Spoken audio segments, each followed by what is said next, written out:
Listen carefully. Modern dating conversations often sound intelligent on the surface. But when you really break them down, you start noticing how quickly relationship advice turns into power games. Today, we're looking at one of the biggest flaws in modern dating discussions: the obsession with options, leverage, and treating relationships like strategy instead of connection. Let's break this down. What else also gets missed in these conversations, and again, I think this says a lot about where our society is right now, is you only need one.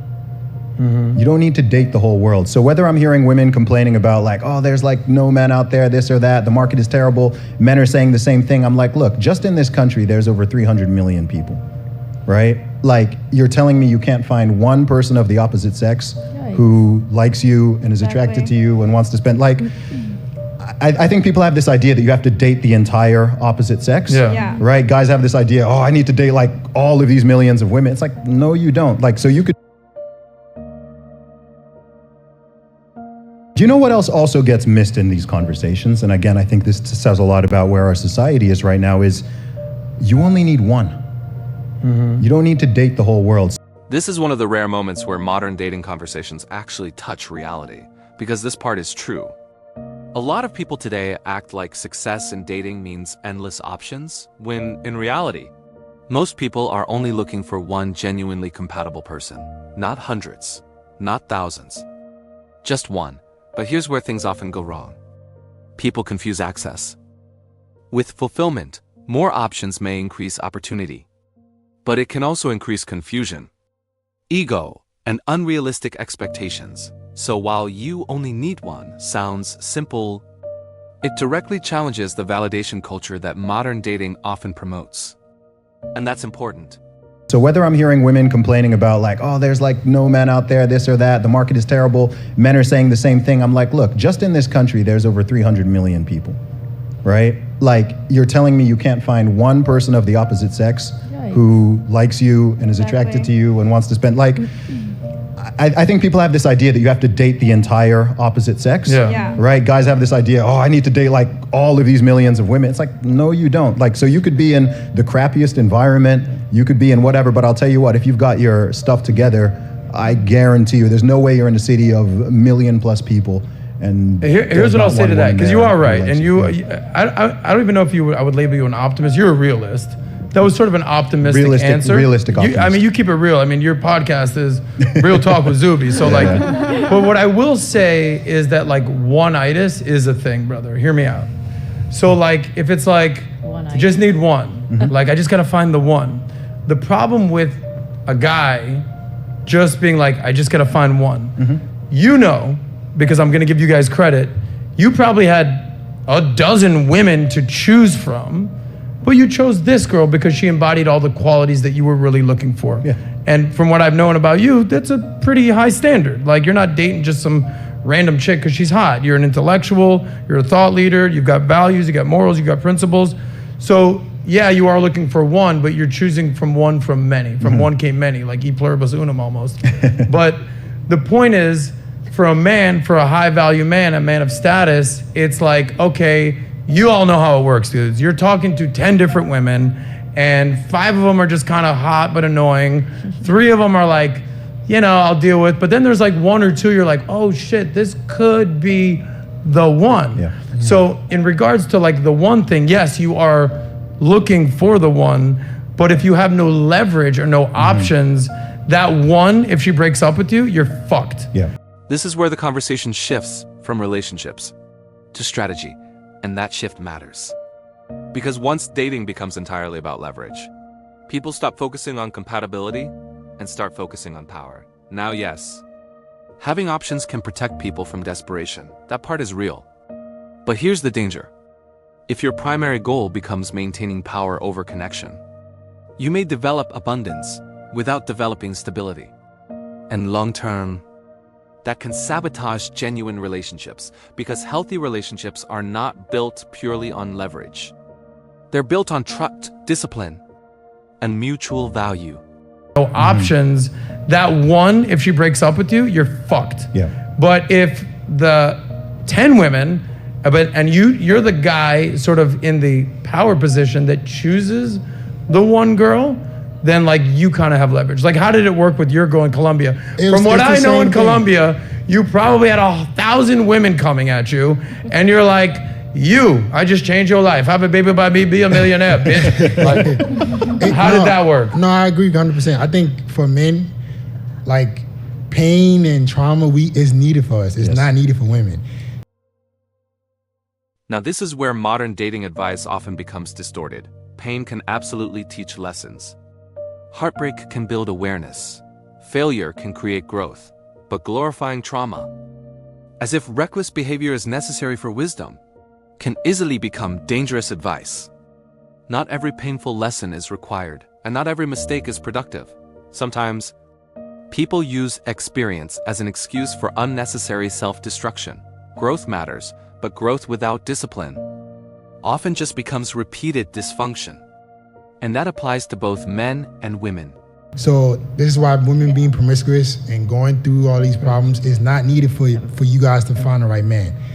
But for a man, he has to go through trauma. He has to become something. He has to go through heartbreak to find the right woman. Like he can't just meet a girl and just pick a girl and this girl will be the best woman for him. He needs to be able to vet women properly, find the negative things he doesn't like, because most men don't have options. Yeah. Well, So- it's the same thing for women, though. No. Why would I- Women You have don't options. you don't have What to do you go mean it's the through- same for women? but like most men are not worth it.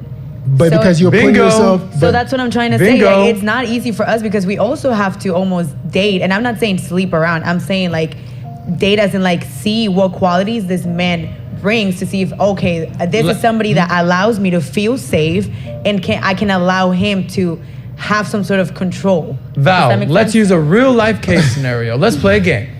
On the Saucecast, you like the games, right, Nat? I like the She games. likes the games. Okay.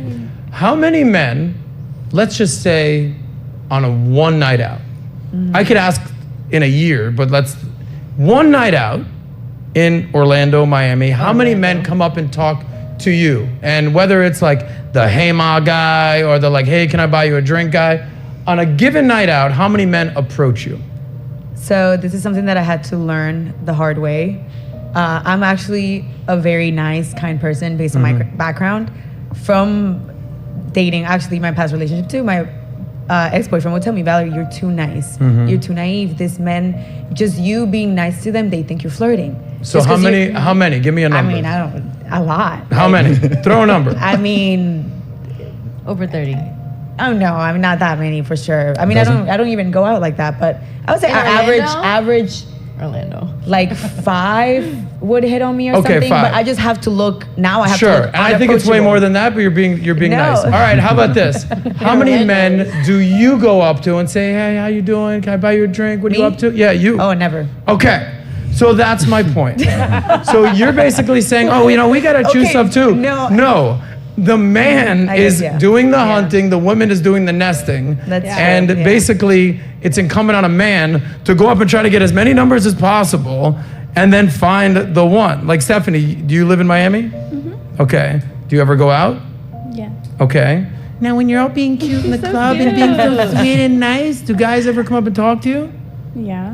On a given night, you go out to Live or Story or whatever. How many guys come up to you and just say, "Hey, how you doing?" A lot. A lot. give me a number. Yeah, like 5. Just 5? Guys, it's way more than 5. Okay. Now, Stephanie, how am I how supposed many, to know? I how need to many, keep come, track. how many Guys come that up to catcall you? you, but How many do they're you not go like- up to and say, up to you. "Hey, how you doing?"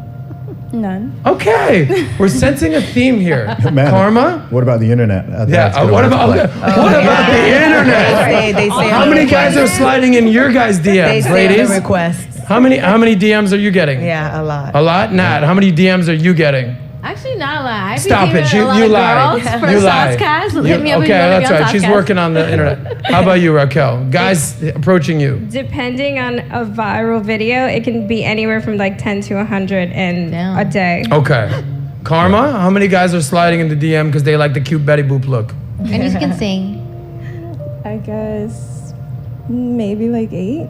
8. Okay. Ladies? A pretty girl will get approached more in a single night than a man does in his entire life. Correct. I get marriage proposals. I get Yes? at the grocery store. Okay. I mean, 3 to 5 people. I don't even Okay. notice. She was but chased down at the grocery store. This guy chased her down. I was like, I've been seeing you this whole time. Here's my number. He like chased her Wow. down. Please marry no, me. all the time, everywhere. So what's my point? What's my point? Okay, so I made my money in financial sales. So for a man, did I just pick up the phone and call one prospect and be like, hey, sir, I'm interested? He hung up and I'm like, oh shit, I guess I'm done. No, I made 100 phone calls a day. So for a guy, Zuby's right, you gotta find one, but in order to find that one, you gotta make 100 phone calls as a man. Because they're getting DMs, they're getting hit up, they're getting marriage proposals, they're looking to buy you drinks, and you girls, for the most part, are not approaching. This highlights a real difference. But it also gets oversimplified. Yes. Women often receive more immediate attention. Men often have to initiate more. But attention does not automatically equal quality, and struggle does not automatically create wisdom. This is where many conversations lose balance, because instead of teaching people how to choose better, they often focus only on quantity, more numbers, more options, more access. But access alone does not guarantee better outcomes. Without standards, self-awareness, and discipline, more opportunities can simply mean more mistakes. Modern dating has become increasingly focused on strategy, status, and leverage. And while understanding reality matters, there's a difference between understanding dynamics and becoming consumed by them, because in the end, relationships built purely on power often struggle to create peace.